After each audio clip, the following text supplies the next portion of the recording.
Visita Record está de volta e vamos abordar um assunto, no mínimo, curioso. Nós vamos falar sobre a esquizofrenia. Será que tem alguém na sua casa delirando, achando que é amigo do Obama, presidente dos Estados Unidos, ou do Trump, ou que está infiltrado numa guerra, ou é amigo de alienígenas? Isso talvez seja um primeiro passo para a esquizofrenia. Ao meu lado, o doutor Tiago Fontana, psiquiatra, e eu fico muito feliz em recebê-lo para abordar um assunto que muitas vezes nós temos certas reações na nossa casa e que a gente acha que é, sei lá, um espírito que baixou na pessoa, ou a pessoa está delirando porque é mimada, ou está fazendo joguinho com a família. Como detectar, de fato, a esquizofrenia e se essa é uma doença que começa a crescer na área mundial?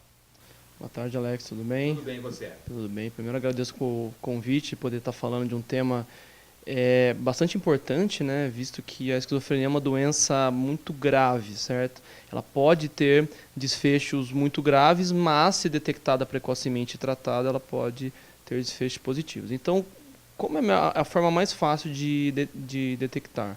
Os primeiros sintomas. Alguém próximo da pessoa, que conheça o jeito da pessoa, como ela funciona. Se notar alguma coisa estranha, como a pessoa está falando sozinha, ela pode estar tendo alucinações auditivas, vozes que falam com ela que não existem, certo? Os delírios, como você comentou, a pessoa com umas ideias muito estranhas, tá? Eu gosto sempre de fazer uma ressalva aqui ao contexto cultural e religioso da pessoa, certo? Então, se aquilo é fora de um contexto religioso ou cultural, a pessoa tem contato com outras pessoas, faz telepatia, né? Ou então ela é uma pessoa muito poderosa, ela tem poderes, ela consegue ler mente das pessoas, consegue ver através... Enfim, coisas que sejam impossíveis de acontecer podem ser os delírios, certo? A gente chama de delírios. E as alucinações são sempre coisas que a pessoa sente. Ou que ela vê alguma coisa que não existe, ou ela ouve, ou ela pode sentir também. Existem alucinações que a gente chama de táteis ou sinestésicas. A pessoa sente formigas, aranhas andando pelo corpo, certo? Uma alucinação um pouco menos frequente, mas pode acontecer. E os delírios, né? O mais comum são os delírios de perseguição. A pessoa acha que a polícia está atrás dela, que a SWAT está atrás dela, ou então que tem bandidos que estão querendo fazer algum mal para ele, né? Que tem pessoas querendo assaltar a casa da pessoa todo dia, frequente. E as alucinações mais comuns são as auditivas. Então, se você vê a pessoa falando sozinha ou dando risada sem motivo, que nem a gente está falando de alguma coisa séria, de repente alguém dá uma risada, como se ouvisse alguma coisa, pode ser um dos primeiros sinais e sintomas do início da doença. Ela tem uma idade para iniciar ou não? Isso pode acontecer na juventude, tem uma meia-idade? Qual idade que é mais frequente detectar o início da esquizofrenia? Tem uma idade sim, né? O mais comum, certo, com ressalva, sempre tem exceções, mas o mais comum é na vida jovem, final da adolescência. Homens têm uma tendência a ter os primeiros sintomas mais cedo, por volta dos 20 anos, entre os 15 e 25 anos, e as mulheres um pouco mais tarde, por volta dos 25, entre os 20 e 30 anos. Mas isso pode variar. Existem casos de esquizofrenia tardia, com 40, 50 anos, e existem casos muito precoces também, com 10 anos de idade ou até na própria infância, podem estar acontecendo, embora sejam bastante raros. Pessoas que tenham familiares com disfunção mental, alguma coisa, que tomam algum tipo de medicamento pesado para controlar um psicotrópico, por exemplo, por causa que tem algumas certas insanidades que já vêm de geração, isso pode também acarretar na esquizofrenia, que passa de pai para filho? É genético isso? Sim, sim. Como a maior parte dos transtornos, a esquizofrenia tem um caráter genético. Porém, não é o único, certo? Então, se você tem um familiar direto, pai ou mãe, que tem esquizofrenia, os estudos giram em torno de uns 8% de chance de você desenvolver a doença. O que vai delimitar essa chance? Outros fatores, fatores ambientais, o estilo de vida da pessoa, certo? Como que ela procedeu ao longo da vida. Isso pode tanto influenciar quando a doença vai começar ou se ela vai começar Tem também. algum tipo de trauma que pode provocar esquizofrenia? Pode desencadear, a gente não diz provocar, porque provocar você está colocando a culpa totalmente no trauma. E a esquizofrenia ela não vai vir puramente de um trauma. Já tem uma carga genética e vamos supor, a pessoa ela teria uma chance de desenvolver isso aos 30 anos. Se tiver um trauma, ela pode desenvolver aos 15, por exemplo. Outro fator muito importante para o desencadeamento da doença, uso de drogas, certo? Eu ia perguntar para você, porque às vezes tem um cara em casa lá que está usando crack, acho que o crack deve ser o pior, né, de tudo, né? Não sei julgar que tipo de droga é mais forte, mas a maconha, por exemplo, também pode trazer esse tipo de alucinação? Sim, sim. Todas as drogas, incluindo a maconha, tem muitos estudos saindo com a maconha, certo? A maconha, ela leva essa fama de ser uma droga relaxante, porém ela é uma droga angustiante, ela já está muito influenciada com o início de quadros psicóticos, no caso de esquizofrenia, quadros de ansiedade, e as outras drogas também, o álcool incluindo, certo? A maconha, as outras drogas podem desencadear um quadro muitas vezes precoce. Inclusive lá nos Estados Unidos, né, os últimos estudos mostram que aumentou o índice de quadros em adolescentes, ou seja, é como se a doença estivesse começando mais cedo e isso se atribui pelo uso de drogas. Você está me dizendo então que o álcool, a maconha, todas as drogas, até os remédios controlados, podem ser a causa de um início de uma esquizofrenia, mesmo que você não tenha antecedentes familiares? Sim, sim, a esquizofrenia pode ocorrer mesmo sem os antecedentes. Veja, é um transtorno que a gente não sabe exatamente o que acontece, então a gente não tem uma total clareza. Tem os quadros que têm a genética, tem quadros que não têm a genética. Isso pode ser, nesses casos, o uso de drogas, o uso de substâncias vai ter um peso muito importante. Trauma, essas coisas, acidentes, não tem nada a ver também? Ou pode também ajudar a elevar o grau da doença? Pode. A gente sempre pensa, na verdade, né, qualquer quadro de transtorno, como se fosse uma fatia de pizza com vários pedaços. Um pedaço é a genética, o outro pedaço é o ambiente que a pessoa foi criada, o outro pedaço é o estilo de vida, alimentação, uso de drogas, certo? Ou até você comentou o uso de medicamentos fora de uma prescrição médica, né? Tem pessoas que usam de forma abusiva. Um medicamento muito famoso, né, que foi inclusive proibido mundialmente, aí são as anfetaminas. A anfetamina diretamente causa quadros psicóticos. E teve quadros psicóticos que iniciaram com o uso de anfetamina e depois encadearam uma esquizofrenia.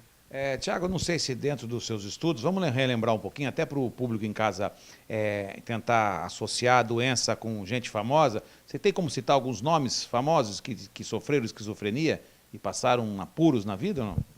Sim, sim. Temos alguns nomes, né? Tem aquele filme da Mente Brilhante, certo? Que era um professor, né? Muito bem conceituado, né? Lá da universidade, e ele desenvolveu um quadro de esquizofrenia bastante grave, né? No filme mostra até uma certa relação de controle que ele tem com a doença. Aquilo é cinematográfico, certo? Não existe uma total percepção da doença, certo? Enquanto a pessoa está tendo as alucinações, é muito difícil você ter o controle. Outros casos famosos, vamos ver, o baterista Jim Gordon, né, que era um astro do rock, chegou a tocar com Eric Clapton, o artista Van Gogh, a atriz Veronica Lake. Quando as pessoas ficavam no hospício, hospital de louco, que agora não existe mais, era todo mundo esquizofrênico ou não tem nada a ver? Tem outro tipo de doença, outro tipo de loucura? Tem outros tipos, né? Eu acredito que tinha uma grande parcela da esquizofrenia, mas provavelmente muitos pacientes bipolares.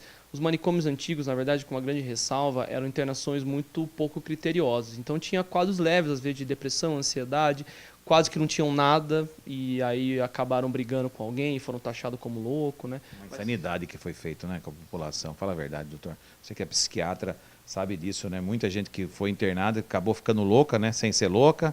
Gente com depressão que podia tomar um remédio, mas não tinha na época. Como é que ia fazer também para avaliar todo mundo, né? Então, aproveitando até, né, estamos falando de filme aí, tem o Bicho de Sete Cabeças, né, que é um filme brasileiro que conta a história de um rapaz, né, que tava, acho que tinha usado maconha umas 2, 3 vezes e foi internado por quase toda a vida, até a morte dele em um hospício. É loucura total. Agora, como começa o tratamento? Se a gente souber que tem alguém em casa falando sozinho, vendo vultos, né? Que não seja espírita, que não seja um cara que, sei lá, um espírita, pai de santo, ou que tenha visão de alguma coisa, que não seja ligado ao lado religioso, como que a pessoa deve proceder? Qual o primeiro caminho que ela deve tomar? O que eu sempre oriento quando eu venho aqui, né? Eu recebo muitos pacientes que falam assim, não, ele foi no médico, o médico falou que ele era louco, nunca mais voltou. Então, acho que o primeiro ponto é não contrariar. É tentar entender o que está acontecendo com a pessoa. Depois que você viu que realmente trata de um delírio, a pessoa realmente não está muito legal, tentar convencê-la a procurar um médico, certo? Muitas vezes, de experiência própria, não falar que é para a cabeça. Fala que vai no médico, né? Tenta conversar antes com aquele médico, expor o problema, para que aos poucos você consiga fazer um tratamento. Durante o tratamento, Alex, a gente consegue falar. Eu tenho pacientes hoje que têm o que a gente chama de insight, ou seja, ele sabe que tem a doença, sabe da importância do tratamento, mas se eu abrisse o jogo naquele primeiro momento, ele nunca mais teria voltado em mim, certo? Porque é uma coisa, é algo muito fora, né? É a mesma coisa que assim, eu estou conversando com você, de repente alguém fala para você, não, na verdade o doutor não existe. Né? Você fala, não, mas como assim ele está aqui, né? E a esquizofrenia, ela simula isso. Você vê, você sente a pessoa, você ouve a pessoa. A alucinação e o delírio é algo muito real para a pessoa. Não é algo que você consegue... Ela não é mentirosa. Porque tem muita gente, às vezes, que fala assim, nossa, aquele cara é mentiroso, aquela mulher é mentirosa. E às vezes está sofrendo esquizofrenia e você está julgando ela como mentirosa. Seria isso também? Seria isso também. E assim, não adianta tentar quebrar o delírio. Né? É inútil você tentar usar da lógica para que a pessoa pense de uma outra forma, porque o delírio, por definição, ele é imutável. Então, se você trazer uma lógica para a pessoa, ela vai driblar com um outro motivo e é algo inútil. Ela acredita fielmente naquilo que ela está delirando. Então, nunca chama uma pessoa de louca, porque quem é louco mesmo nunca vai se revelar louco, certo? Quando for trazido um psiquiatra, nunca falar que é para tratar a mente, como o doutor está dizendo aqui. Todos esses cuidados são essenciais para que a pessoa possa ser inserida numa consulta. Aos poucos ela vai tendo o seu insight, ou seja, ela vai se descobrindo que ela é possível o tratamento. Através do que esse tratamento?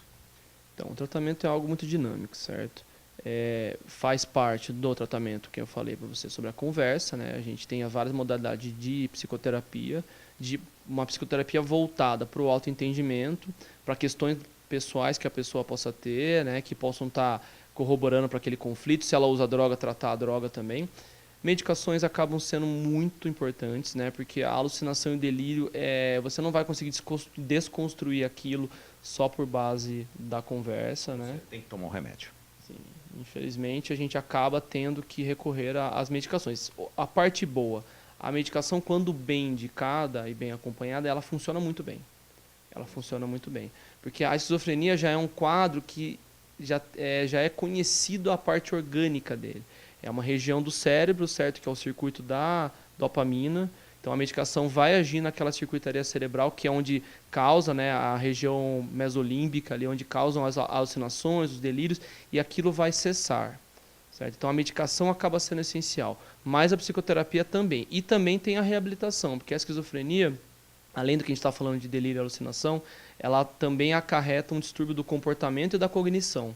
Então, é como se o paciente tivesse uma demência precoce. Isso já foi descrito no começo da doença, hoje em dia a gente não usa mais esse termo, mas a pessoa vai tendo perdas funcionais, ou seja, a pessoa melhorou com o tratamento, mas ela tem uma incapacidade no trabalho, ela não consegue estudar mais como ela estudava antes. E aí vai vir a importância de uma reabilitação, normalmente feita por um neuropsicólogo. Então eu trabalho muito em conjunto com psicólogos nessas áreas, para poder fazer essa abordagem mais completa.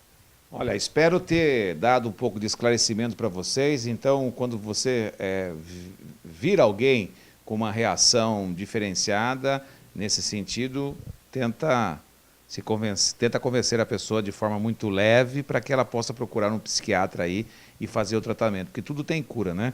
Depois de uma certa evolução, o negócio fica mais complicado, né? Sim.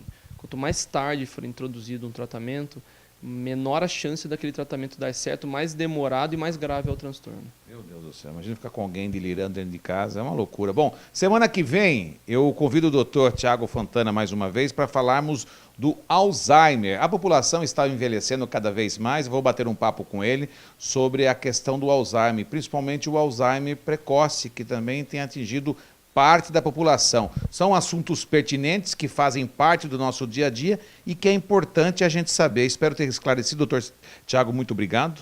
Viu? Seja muito feliz, obrigado você pela orientação. Semana que vem eu volto com o doutor Tiago Fontana falando de Alzheimer. E você fica com a gente que daqui a pouco eu volto com muito mais.